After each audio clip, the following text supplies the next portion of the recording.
Welcome to Stevie's Kitchen. Today, I'm gonna show you how to make a nice hearty chili for your meal prep. All right, so now we're just gonna get basically the base of most dishes that we cook. You wanna get your garlic and onions peeled and chopped. So we're gonna saute these up before we add in our ground beef.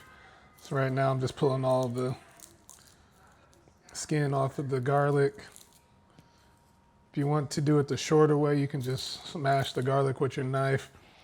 I don't mind doing that one. Sometimes, especially with this type of recipe, because it's all going to end up being minced and chopped down. Got 4 cloves of garlic here. I always like to chop off my tops and ends. That's just my weird thing. So there's no uniformity to this. We're just trying to get it all cut down nice and minced. Got all the garlic nice and chopped down. Keep a bowl here. Transfer all this too. Now let's work on our onion. As always, we're going to chop off the top. Come right through the butt. Cut it in half. Peel off this skin. Same as always.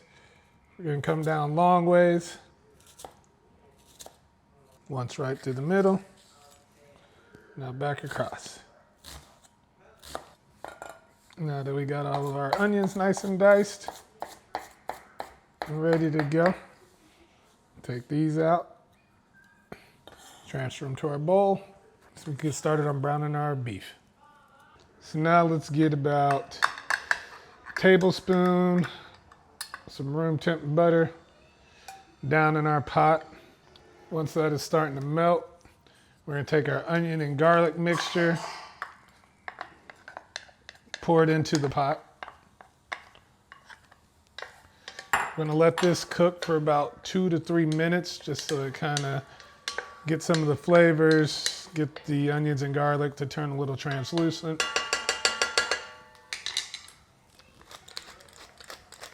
Some fresh cracked black pepper. And then a little bit of salt to bring out the moisture. Sweat these veggies down a little bit.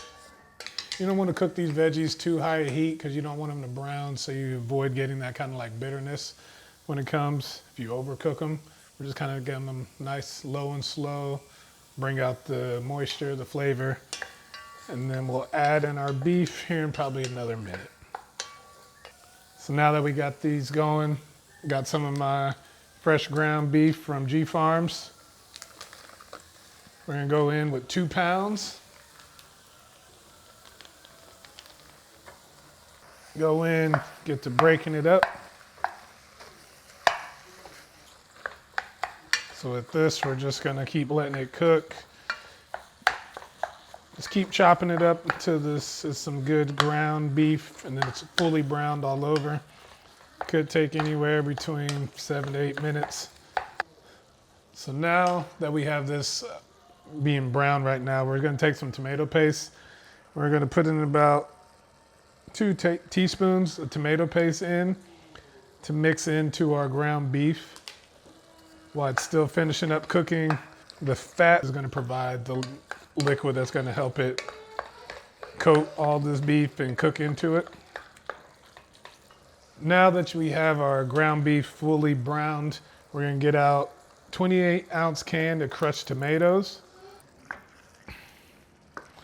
And then we are going to take a 14-ounce can of fire-roasted diced tomatoes. Get that in there. Mix it all together. Now that I have all this in here, now I'm going to start to add in my seasoning. I like to add my seasoning in after I get all the crushed tomatoes and diced tomatoes in, meat brown, because I don't want to over season. Of course, we're going to start with our chili powder. We're going to get about 4 tablespoons of chili powder in here, about 2 teaspoons of red chili flakes, a tablespoon of onion powder, another tablespoon of garlic powder, tablespoon of cumin, And another teaspoon of some chipotle pepper. Then you'll also want to add in a tablespoon of smoked paprika. Mix that all together. And once gets all mixed in, then we are just going to let this simmer on low for about 25 to 30 minutes. Then after that point, when that happens, we'll add our beans in. I'm not from Texas. I live in Texas, but I'm not from Texas. So if you are living in Texas and you see me putting beans in my chili, it's because I really grew up in Indiana. So I'm a Midwest guy. And in the Midwest, we put beans in our chili. So it's been about 20 minutes now. And after 20 minutes of simmering, I'm gonna go ahead and add in my beans. I got some black beans here, a whole can. I'm just gonna toss in. You can do black beans, you can do kidney beans.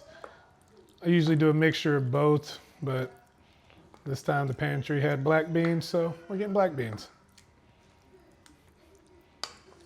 And then mix this in, just kind of fold it over. I'm gonna add now just a little bit more salt. None too much. A little bit of black pepper. Stir this all in one more time. Let it go for another about 5 to 6 minutes. And then your chili will be ready. To go with this chili, I'm gonna make a sourdough cornbread. So I'm gonna start my dry ingredients first. This is my little machine I love to break out so I don't have to waste a whole bunch of measuring cups. So we're gonna get a cup and a half of all-purpose flour. We're gonna get another cup and a half of yellow cornmeal. We're gonna do our dry ingredients over here. Then we're gonna do our wet ingredients over here. While this is finishing up, I got 1 cup and a quarter of buttermilk, half a cup of sourdough starter. Get our yellow cornmeal down. 1.5 cups of yellow cornmeal. Let that go. We're gonna have 3 eggs that go in here.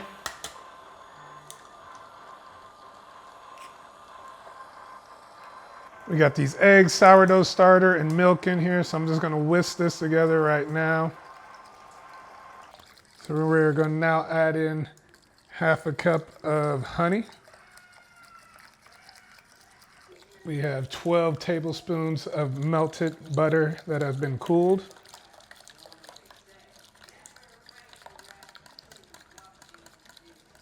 My canister was giving me a little bit of trouble, so back to the regular measuring scoops. We're doing half a cup of sugar in here. Then we are going to take out, we have half a teaspoon of salt. We're gonna have half a teaspoon of baking soda.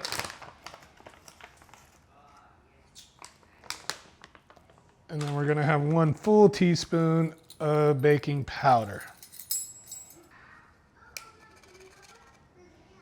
So I'm gonna take my fork and just kind of mix these together. Make sure all your dry ingredients and wet ingredients are mixed beforehand, so you don't over mix them together.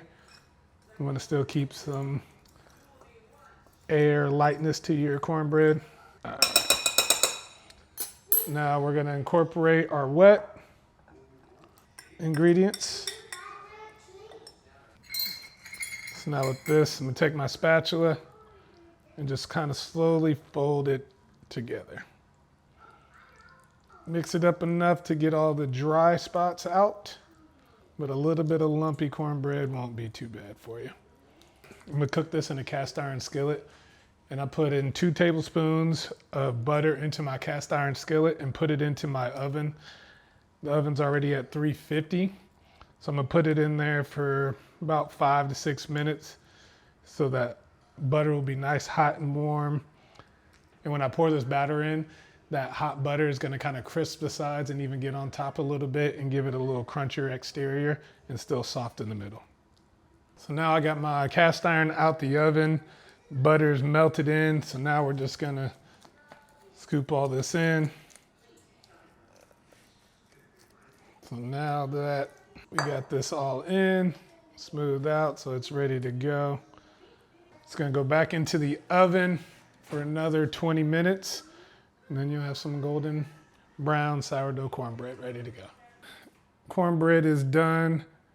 Main trick you want to do, take your toothpick down the middle, pulls it out clean, means you're good to go. Our chili has cooked down. Gonna divide it into 5 bowls. Let's get my ladle out.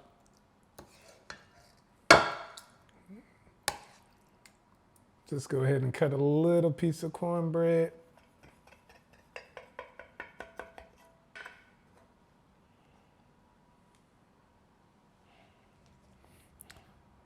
Let's go ahead and get a little taste here for you.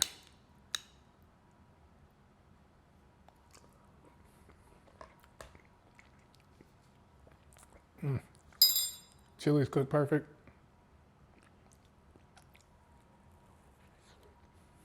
Cornbread's cooked perfect. I'm gonna be able to enjoy this all week.